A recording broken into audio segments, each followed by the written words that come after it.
Hi folks, welcome to the Prepared Homestead. This is Travis. Thank you all for stopping by to watch. Actually, it's a beautiful day today. I know I said this morning it's going to get hot, and it has been fairly warm, but it's been a really beautiful day.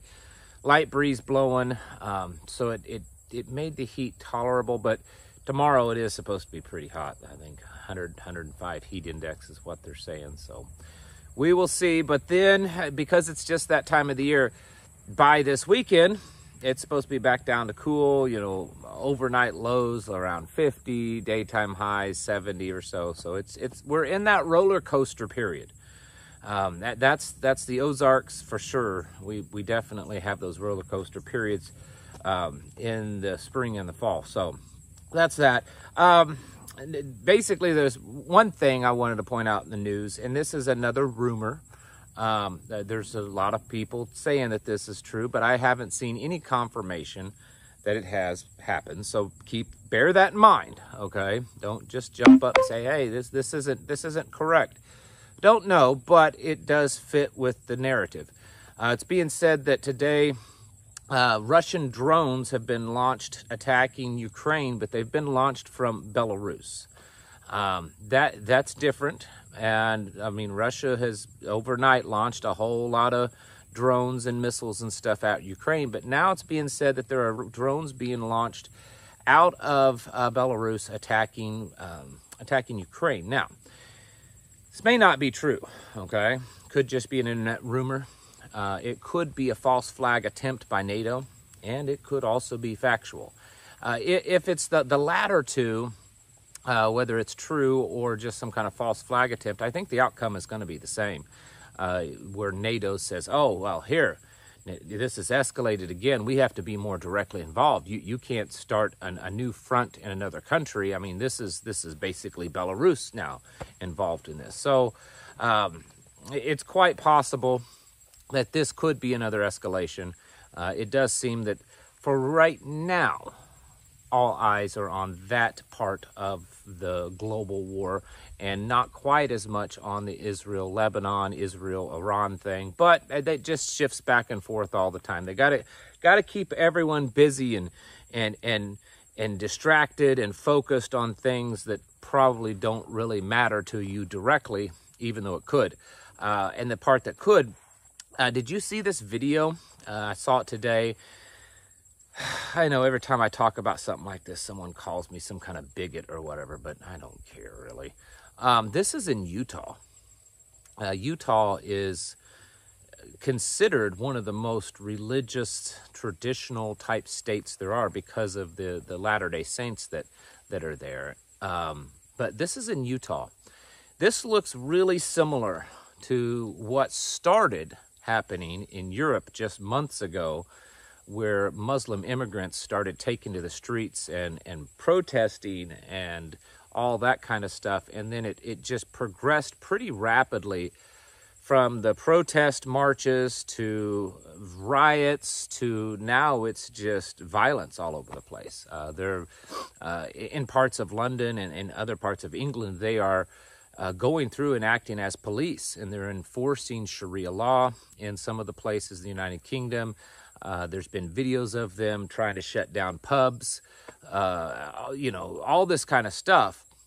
But it started with a lot of the Muslim immigrants in England doing their little marches and protests and stuff.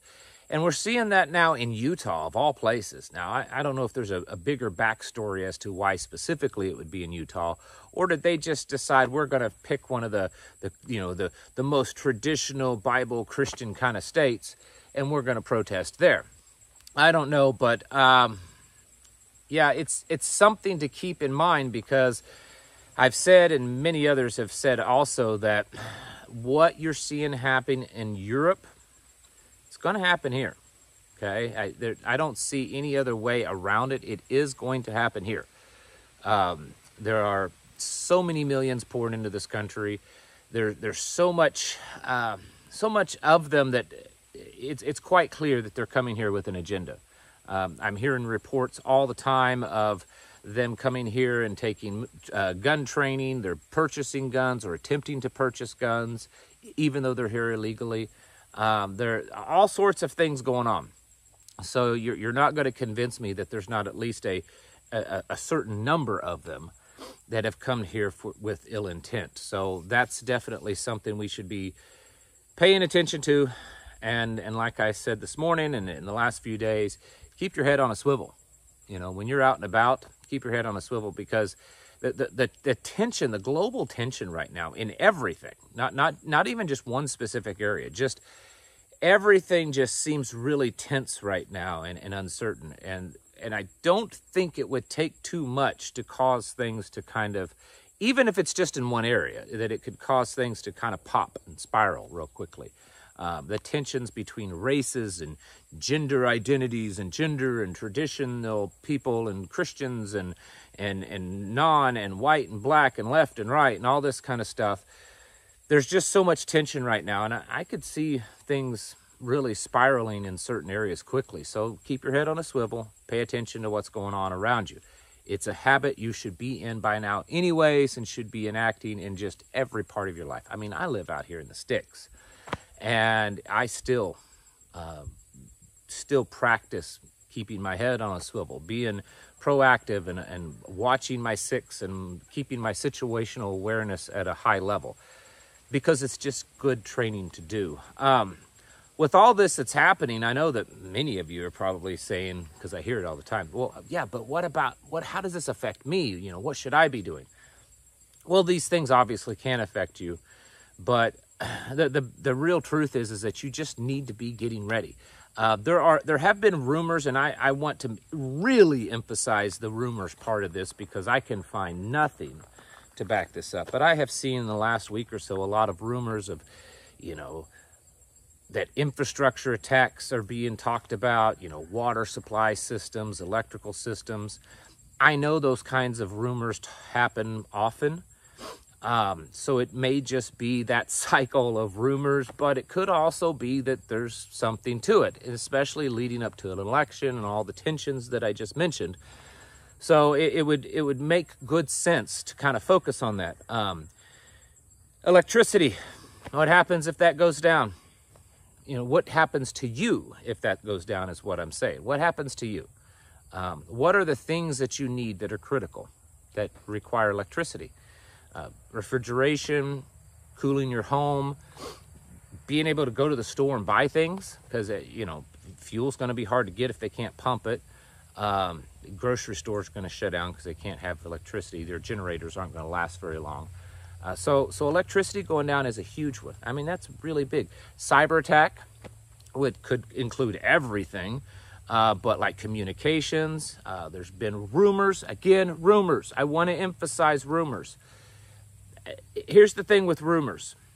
Yes, most of the time they're not true, but sometimes they're kind of like a lie.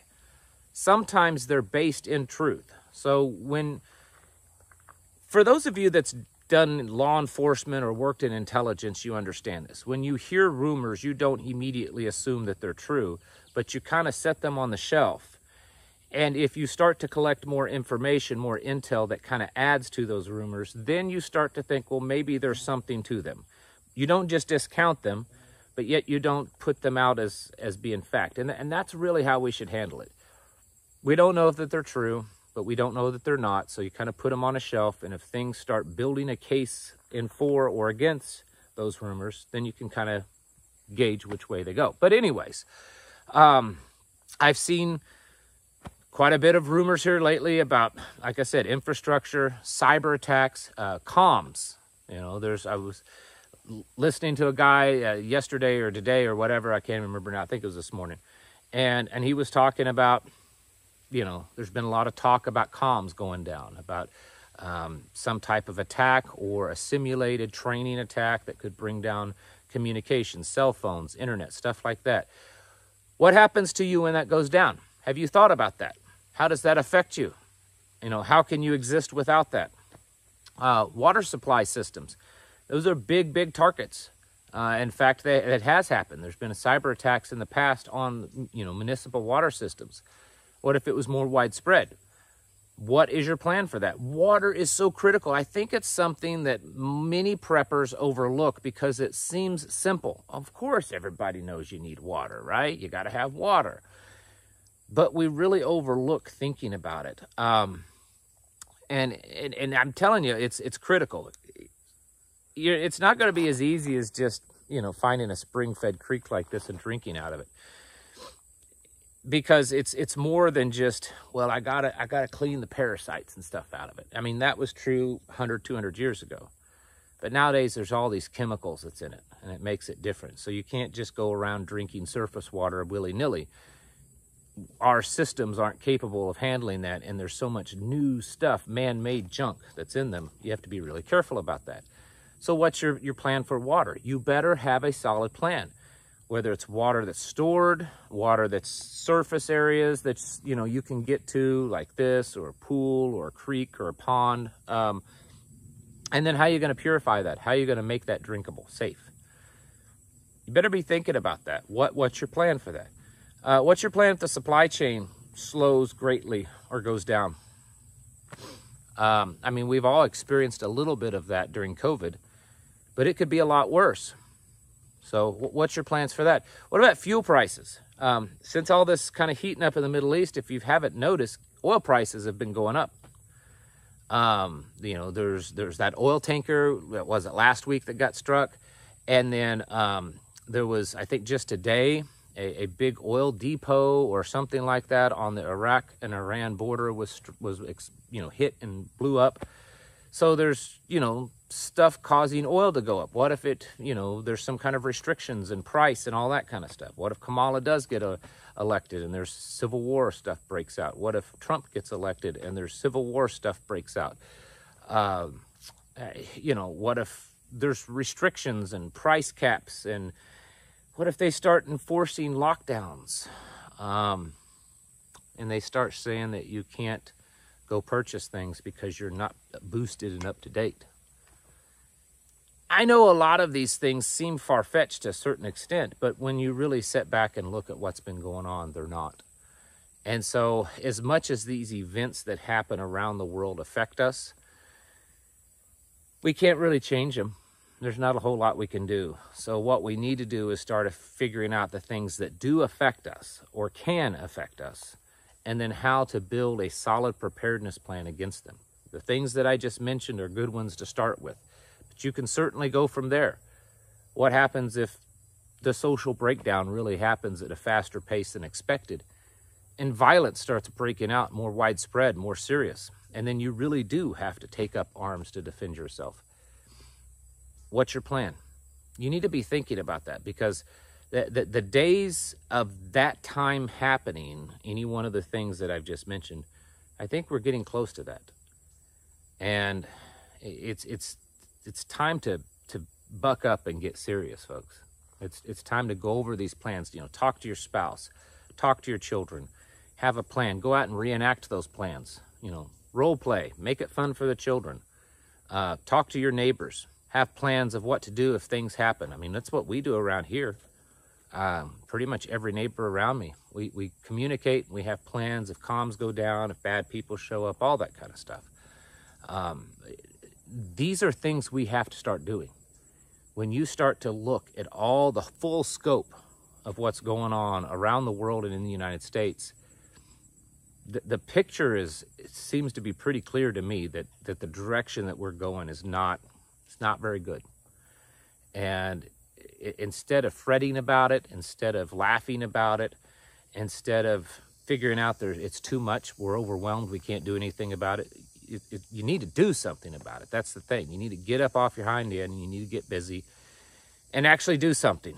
Build a plan, stock up, come up with the tools needed to defend yourself, to provide clean drinking water, to take care of a wound or an injury or an illness.